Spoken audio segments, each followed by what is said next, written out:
Hello friends, my name is Harvinder Pal Singh and today I am going to discuss about building a shopping cart in ASP.NET application.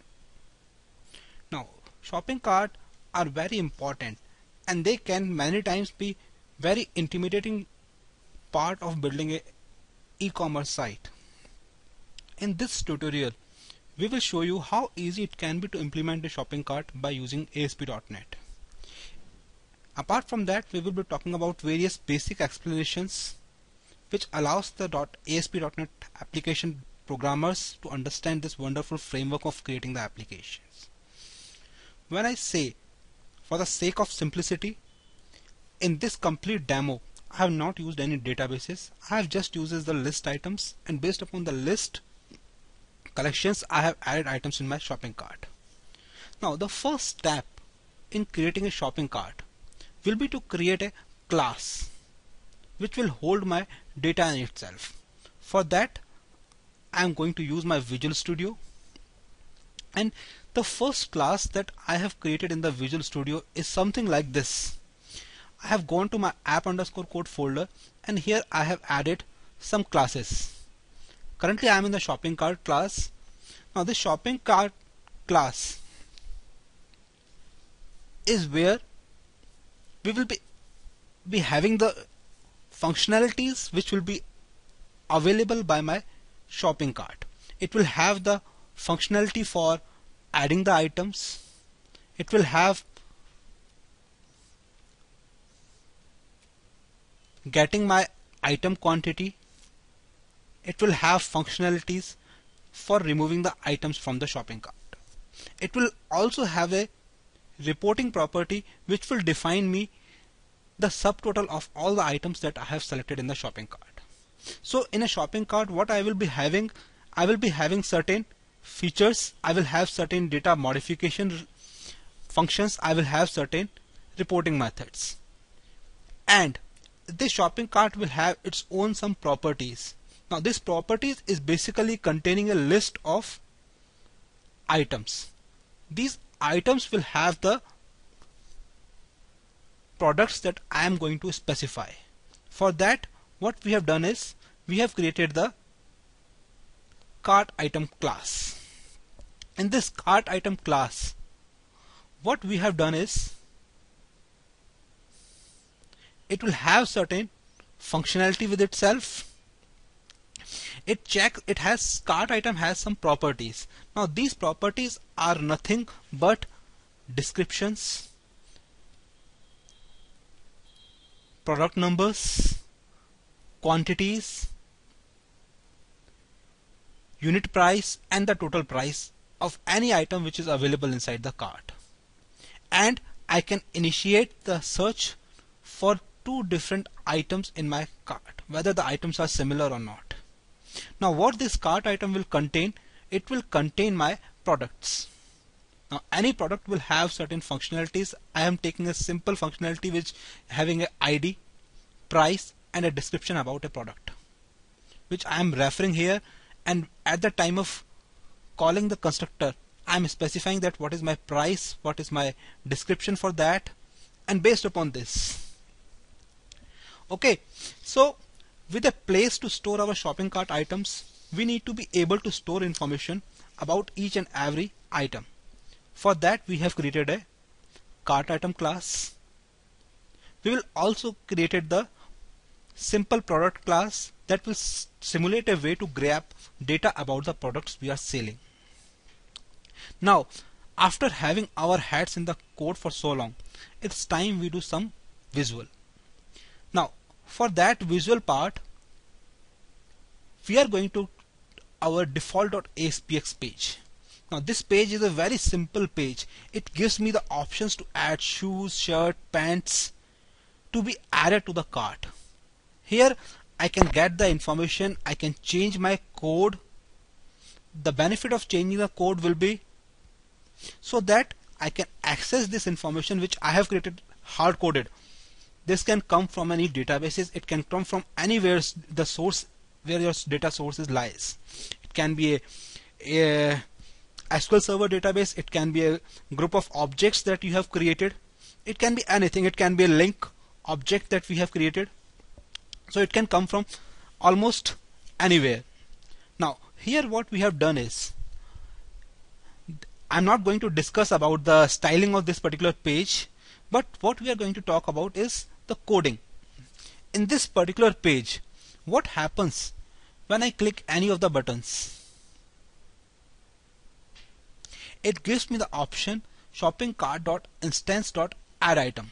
It means I am calling the functionality of add item from my shopping cart based upon a value, and I am being transferred to the viewcart.aspx page.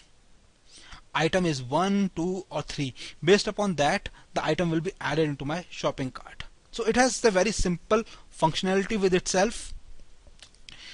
It adds a product 1, 2 or 3 based upon the number, based upon the item that I have selected in the list, and from there it will transfer me to the second page of my application, which is viewcart.aspx page. Again here I have taken a simple page here.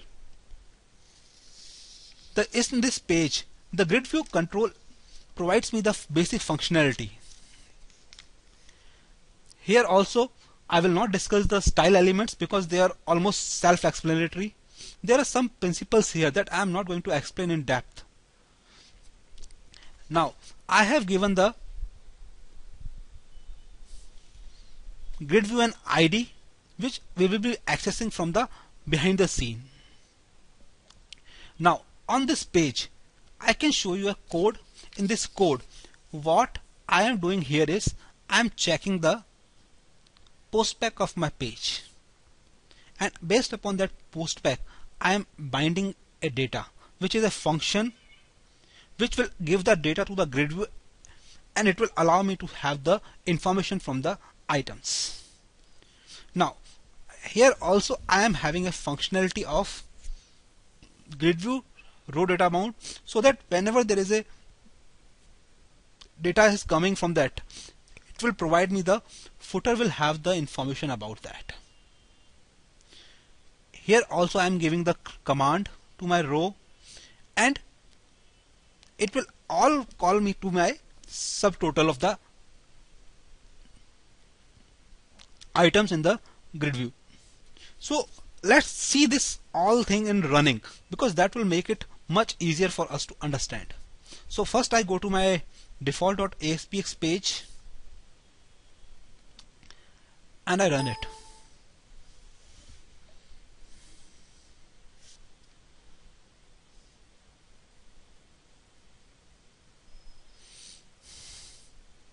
When I run this page, it gives me the default page and it asks me to add the quantity of my products that I want to show. Suppose I want to shoes. I am in love of shoes, so I will buy 10 pieces of this. The price of each and every shoe is automatically calculated. I go back to my products.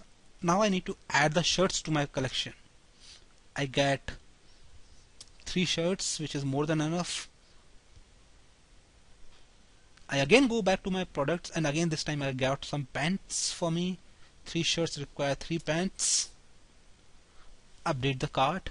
So I can see that all this is happening at runtime based upon the 3 classes that I have created. One is my product class, one is my cart item class, and third one is my shopping cart class. Now in place of these 3 classes, I can change the code in those classes, and based upon the changes in the code, my functionalities will also change. Okay, now if I want to remove some of the items from here, I can remove any item which is available in my shopping cart. If I want to go back to products and I want to add pant again another pant has been added here. I again go back to products. I again select a shoes. So whenever I am changing anything, it is automatically updating my quantity also. So it is a very simple example, but in terms of a shopping cart, it is a very useful example as well, which will allow us to do lot more things, which will allow us to do lot more functionalities which we can add in a shopping cart. Now the worth mentioning part here is, I'm just stopping this particular application and I go to my page of shopping cart. Now in this shopping cart I am going to display you the source because there are some changes that I have done. In the grid view I have given it the name of GV shopping cart, and auto generate columns I have set to false. After that I have specified some controls for it. Here I am evaluating the quantity, I am evaluating my product ID which will be available there, and to make it much clear I am just putting it here in the next line. Now what I am doing here is I am specifying that which is my key property here, which is product ID. On data row bound, what should happen?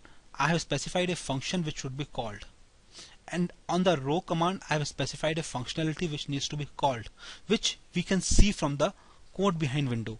Now what is happening here? If we are binding the footer row, let's add in our total in the footer.